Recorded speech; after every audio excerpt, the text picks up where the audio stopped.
You would not believe what records have just been broken by Star Citizen. It is crazy. Ladies and gentlemen, welcome back to the channel. I am Montoya. Set your faces to stunned. This is incredible. I don't understand what is happening here. And I follow this closely. This is just insane. For the month of January, February, March, we have broken the biggest records for January. We have broken the records for February. We have broken the records for March. Why? The golem? What is selling here? Something is selling like hotcakes. Money is flying into this game. And I am extremely pleased to be proven wrong consistently on this every single year, almost every year, because I kept saying since 2014, this is an amazing record we just had. I don't know if this rate of funding can continue. 2015 hit. Amazing record. But look, let's be honest. Can they keep on pulling in this kind of money? I don't think so. I'm so horribly wrong. 2016. Look, 2015 was great, but can they keep doing it? Maybe they can make it. 2017, I told you guys. It's very difficult to keep on this rate of funding without a properly working game. And then I was horribly wrong in 2018. 2019 was a miracle for some reason, to 47 million. But then hit COVID. And I said, you know what? People are out of work. People don't have money. How are they possibly going to break any kind of record, let alone maybe break even with the previous year at this rate? But look what happened during COVID, all right? Here we are, 78 million, like they really hit their stride during those years there. And here we are again at a fresh year, 2025, with a record-breaking January, February, March, already 25 million. I didn't think I would have to make this video for a couple more months, maybe end of May, June, maybe in the summertime. But to make this video now, at the start of April, sitting at $25 million is incredibly impressive. And I'm curious to know, where is this money coming from? Because in a totally unscientific poll of me asking just my circle of friends, it's not the whales I know putting fresh money in. Well, maybe they bought a golem or they bought the Atlas, but they're not spending much money, not enough to do this.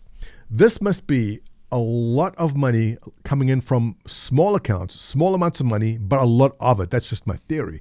But let's jump over to Reddit and dig through some comments here, which I think are very enlightening. Thread by Tom Beckhauser, basically asking the same question I have. And an interesting post here caught my eye, which was this.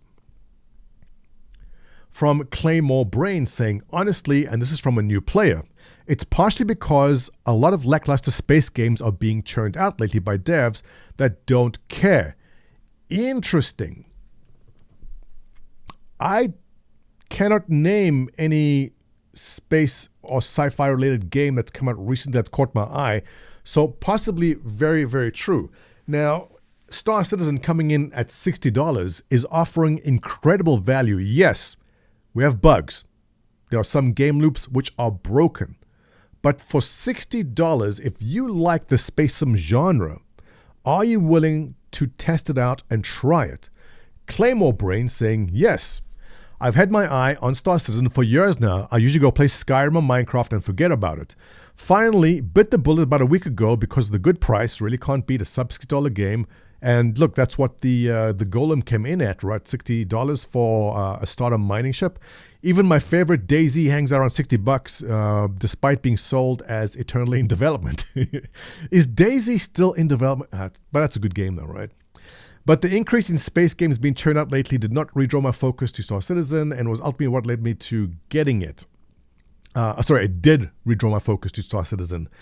Interesting comment. And is it possible that there's just a lot of people that feel exactly the same as that? I know we make fun of Star Citizen putting out $1,000 and $2,000 ships, but end of the day, it is $60 to try this game.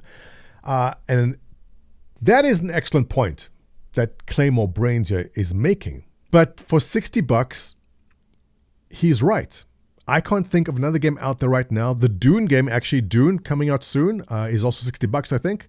That is worth it, but there isn't much more in the space sim genre Claymore is 100% correct. Is it possible there are just hundreds and hundreds more people like this who are jumping into Star Citizen for the first time because of what the game offers you for $60? I think that's a good argument.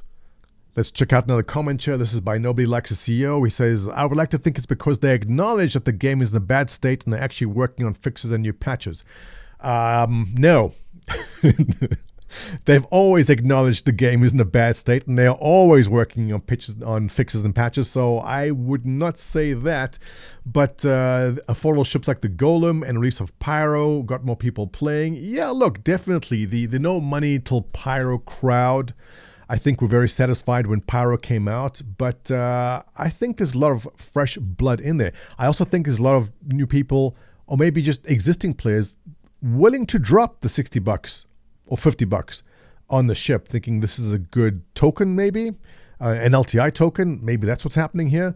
But the amount of funding for token ships, keep in mind the Perseus is not even out. Not to mention there's a couple more silhouette ships that we have not seen. I'm very curious about the Drake one, which hasn't come out yet. I can't explain this level of funding to this amount. It's insane. Here we have another new player named Achilles saying, I got into the game like a week before the latest patch. Most things were buggy for me. Storage and fleet terminals wouldn't work half the time, and my inventory UI wouldn't load up the other half. Well, this sounds like he knows what he's talking about. That's what's happening. I was considering refunding until I could get a better GPU. But since the update, I've had barely any issues and it's been pretty smooth, apart from the odd bug here and there, as well as someone dumping like 20 bodies in the elevator group X. Okay, so that's good to hear that he's having a good experience, and he's correct. Look, there are going to be some game loops which work great, but there also are some game loops which are having a lot of trouble.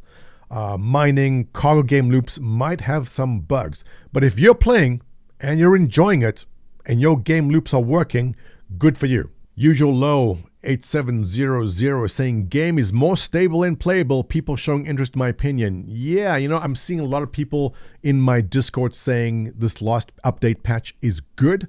It is stable, fixed a lot of issues. But again, it depends on the game loop, what you are doing. A lot of new people as games become more reliable. I would say yes.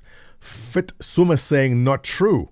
Less new players than previous years, just turn on increase by citizens. Okay, so he's looking at the CCU funding page I showed you. It's a lot of existing accounts buying stuff and multi-account to give yourself referrals. Oh, speaking of that, there's a new referral system coming in place. If that's what's causing that, I would be surprised. But by the numbers, he's saying basically existing accounts are buying new stuff. Possible. Look, I think the entry-level mining ship, the Golem, is interesting. And if you're into mining and that's what tickles your fancy, why not? One more comment here and then we'll open up some discussion. Doomed Bunnies saying, that's my take. The release of Pyro finally gave a bunch of no money until Pyro folks permission to open up their wallets again. Maybe not. The whole no money till Pyro thing, I don't know if that actually was serious or not, because I'm pretty sure they all just kept on giving money anyway. But very impressive nonetheless. This is going to be an incredibly successful year. Keep in mind, the Perseus hasn't come out. That Drake ship, whatever it is, has not come out. There's a lot of silhouette ships and who knows what else is in the pipeline that has yet to hit. This is going to be $130 million year. It is incredible. Considering, I think operations at this point cost them around $60 or $70 million in operations cost.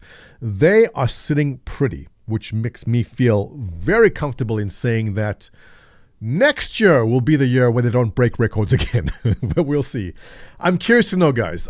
Post below in the comment section there. Did you buy something new this January, February, or March? Did you contribute to this incredible growth we see over there? If you did, let me know what. I'm curious to know. And if you enjoy my content, give me a thumbs up, subscribe. I'll catch you in the next one where I analyze the comment section to dig deeper into where this money is coming from. All good news, all smiles all around. Catch you guys later.